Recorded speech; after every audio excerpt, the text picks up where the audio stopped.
కార్తీక్, దీప వాళ్ళిద్దరూ కూడా కాంచన దగ్గరకు వచ్చి మా ఇద్దరి పెళ్ళి దశరథ మామయ్య, సుమిత్ర అత్తయ్య దగ్గరుండి దీప తల్లిదండ్రులుగా కూర్చొని పెళ్లి జరిపించడానికి ఒప్పుకున్నారు అని చెప్పి అంటాడు. ఆ మాట వినగానే అక్కడ ఉన్న అనసూయ, కాంచన వాళ్ళిద్దరూ కూడా చాలా సంతోషిస్తారు.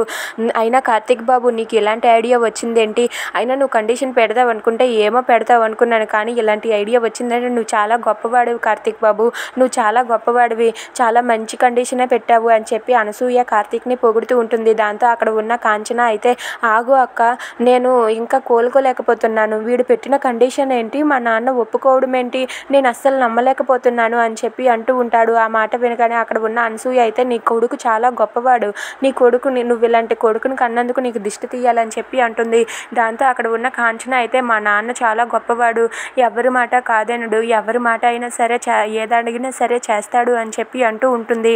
దాంతో అక్కడ ఉన్న కార్తీక్ అయితే, పొగుడుకోండి, నీ గురించి ఆయన గురించి నువ్వు, ఇద్దరూ పొగుడుకోండి అని చెప్పి అంటాడు. ఆ మాట వినగానే కాంచన అయితే, ఏంటి ఏమన్నావు, నాన్న నా గురించి మాట్లాడా, నన్ను పొగిడాడా అని చెప్పి అంటూ ఉంటుంది.